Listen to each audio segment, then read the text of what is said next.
ही गौरव का विषय है, बड़े ही आनंद का विषय है। आप सबके साथ मिलकर इस पार्टी की सेवा करने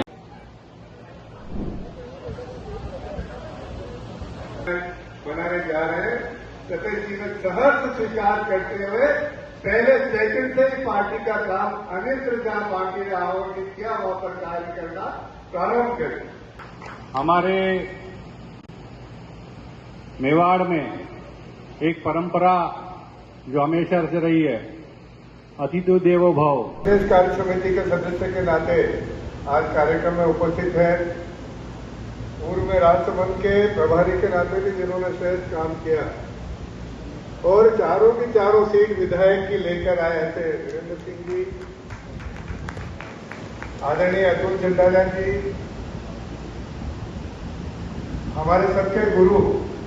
और मैं समझता हूं जब हम पार्टी में काम करना सीख रहे थे उस समय जिला अध्यक्ष रहे श्रद्धेय गुरु जी मांगीलाल जी जोशी, हमारे अग्रज और जिनके नेतृत्व में शहर जिला ने बहुत समय तक बहुत अच्छा काम किया, ऐसे आदरणीय दिनेश जी भट्ट साहब, सम्मानीय रवि भाई साहब,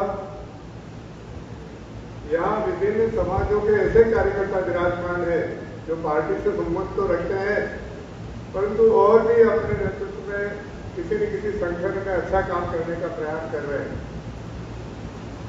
मैं ज्यादा कुछ नहीं कहना चाहता, आप सब कार्यकर्ता आदरणीय सतीश जी को सुनना चाहते हैं।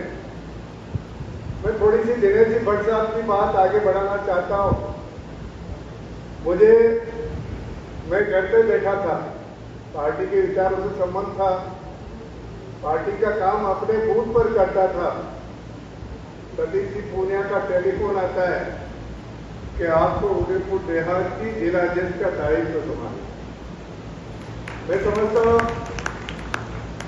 सारे राजस्थान में जिनके सीसीटीवी कैमरा लगे हुए ऐसे प्रदेश अध्यक्ष के नाते किसी ने काम किया तो आदरणीय सतीश जी पूर्णिया ऐसे प्रदेश के अध्यक्ष। इनका जीवन मैंने बहुत नजदीक से देखने का प्रयास किया। राजस्थान पत्रिका के 4 कागज खोलकर जो व्यक्ति जयपुर से उदयपुर आने वाली ट्रेन की बर्थ पर सोकर संगठन का काम करता है, ऐसे कोई प्रदेश के अध्यक्ष रहे तो माननीय सतीश जी पूर्णिया। कार्यकर्ता हूं, मंच के सभी लोगों ने इतना महिमा मंडन कर दिया कि मैं खुद दुविधा में हूं कि मैं क्या हूं और क्या बोलने से आप खुश होगे ये भी मुझे नहीं पता। आकाश जी बच रहे थे कि नहीं ये प्रोग्राम मैंने नहीं किया, मैंने नहीं बुलाया, तो मेरे को एक पुराना किस्सा याद आ गया। एक नेताजी भाषण दे रहे थे, 5 मिनट हुई, 10 मिनट हुई, आधा घंटा हुआ, तो पीछे एक आदमी लठ लेके खड़ा हो गया। तो भाषण देने वाले ने पूछा कि भाई क्या बात है? बोले बात कुछ नहीं है, तू तेरा भाषण दिए जा, मैं तो उसको ढूंढ रहा हूं जिसने तुझे बुलाया है। तो मुझे आकाश जी वागरेखा नहीं बुलाया, चंद्रगुप्त जी और आकाश जी दोनों की जोड़ी नहीं बुलाया है। बाकी सब लोगों ने, फूल जी ने, दिनेश जी ने, ताराचंद जी ने, चंद्रगुप्त जी ने, रविंद्र जी ने सारी अपनी अपनी बात कही है। रविंद्र जी भी भाई हैं, बांगीलाल जी हमारे बहुत वरिष्ठ हैं। एक तो ये जो सबको नाम से बुलाने वाली बात है, ये बड़ी राजनीति में दुविधा और चुनौती वाला काम है। हमारे वरिष्ठ नेता भंवरजी भाई साहब, उनके साथ बड़ा जोरदार किस्सा हुआ। मान लो कोई किसी कार्यकर्ता का नाम नहीं जाने, हालांकि काम करते करते आदत में आ जाता है कि वो कौन सी जगह का है या उसकी जाति क्या है, गांव कौन सा है, या कभी नाम भी याद आ जाता है। लेकिन ये सब नहीं आए तो नेता सामने वाले कार्यकर्ता के लिए मुस्कुराता जरूर है। तो भंवर जी बता रहे थे कि मैं अपने घर में बैठा हुआ था, कोई कार्यकर्ता आया तो मैं बुला रहे, आ भाई आ। तो बोले आ भाई आ, क्या मेरा नाम बता। तो भंवर जी ने कहा कि मैंने उसकी यहां पे नाम लिखा हुआ था रामलाल।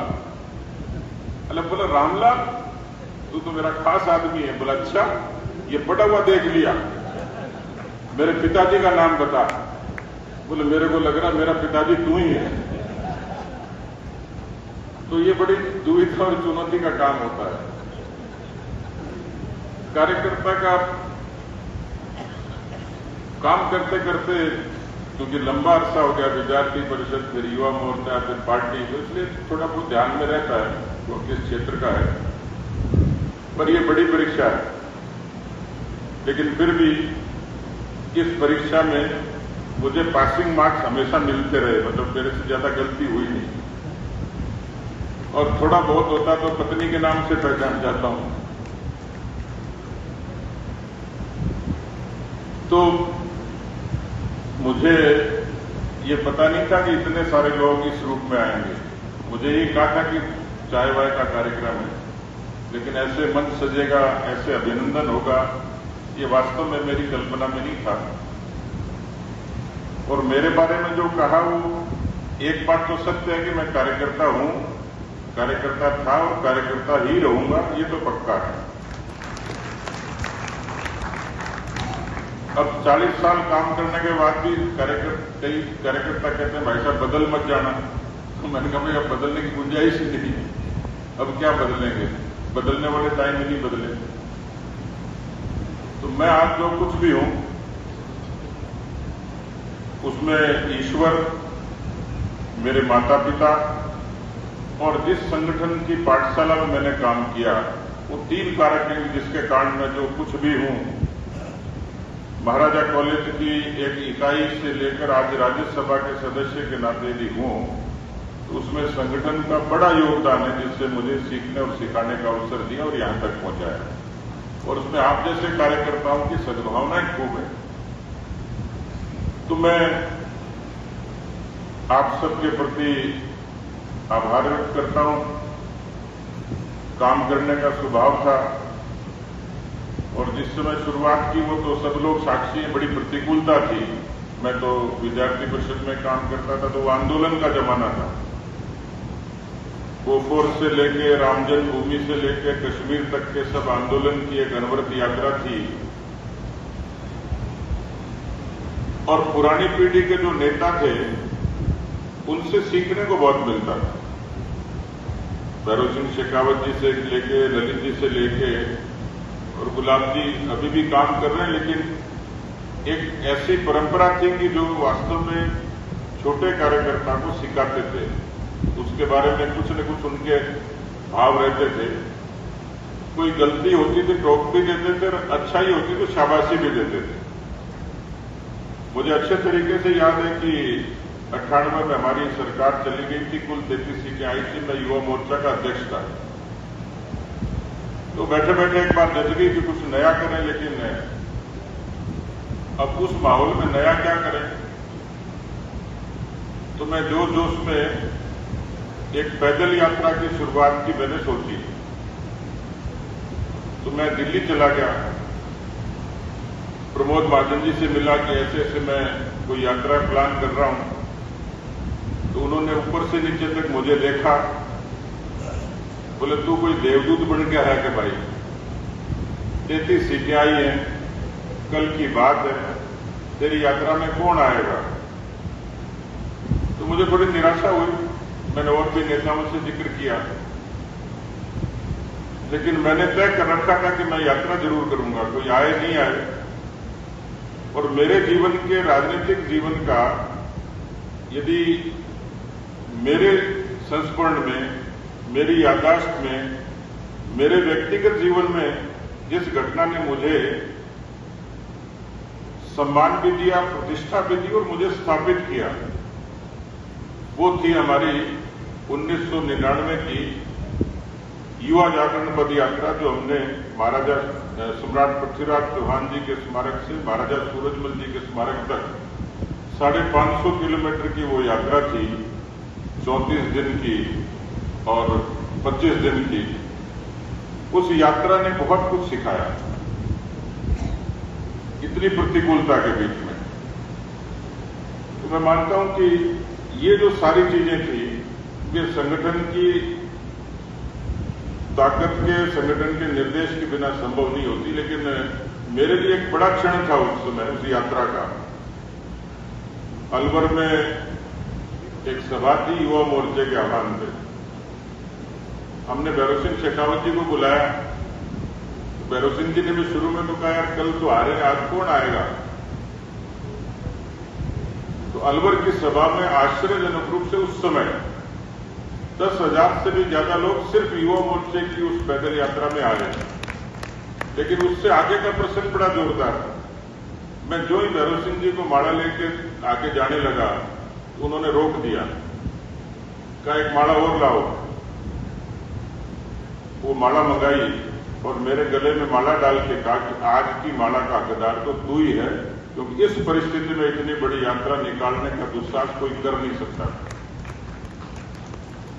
ऐसे बहुत प्रसंग हैं। एक बार विद्यार्थी परिषद का मार्च था उधमपुर में, कश्मीर में। हमारी परीक्षा थी, हम जा नहीं पाए थे। तो यूनिवर्सिटी की लाइब्रेरी में बैठे बैठे खुरापात जच गई कि ऐसा कुछ करेंगे जिसमें सब चार्ज में बीजेपी। तो मुझे थोड़ी मन में इंस्पिरिट भी थी। तो मैं हनुमान जी को मांगता हूं, मैंने हनुमान चालीसा पढ़ी कि हे हनुमान जी ये 5-5 बराबर कर दे तो हनुमान जी के हम जीत गए। और हनुमान जी ने सुन ली, हम 5-5 सीटों पर 5 कांग्रेस आई, 5 पर बीजेपी गए। लोगों ने कहा कि बीजेपी 5 सीट हार गई। मैंने कहा बीजेपी 5 सीट जीत गई।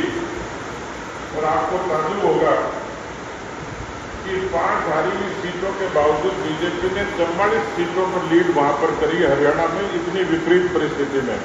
और वही विधानसभा में हमारी जीत का आधार बना।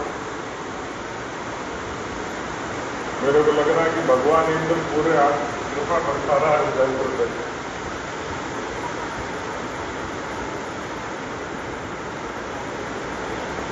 तो हरियाणा का विधानसभा चुनाव ये बड़ी चुनौती थी।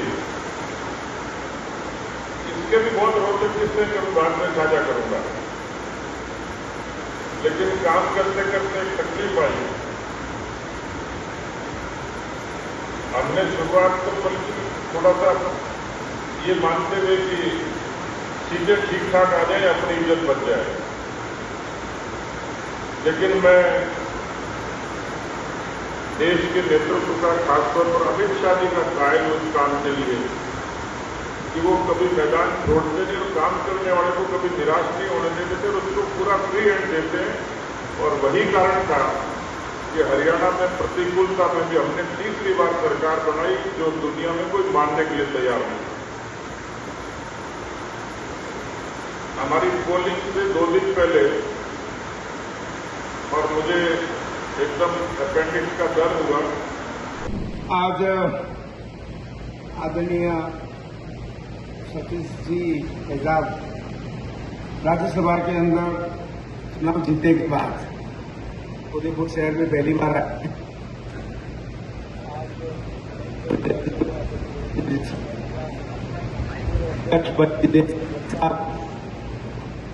आदरणीय नवनीय जी और हाँ, और पार्टी के सभी वरिष्ठ पदाधिकारीगण, कार्यकर्ता बंधु। वैसे सतीश जी भाई साहब को लगभग 41 वर्ष से मेरा सीधा परिचय है। आदरणीय सतीश जी भाई साहब राजस्थान में जैसा कि कहते थे कि भैरव सिंह जी, गुलाब जी भाई साहब, और सीधे पंचायत तक सबसे अधिक कार्यकर्ताओं को नाम से जानने वाला नाम अगर कोई है तो सतीश जी भाई साहब है। सतीश जी भाई साहब ने अपने राजनीतिक जीवन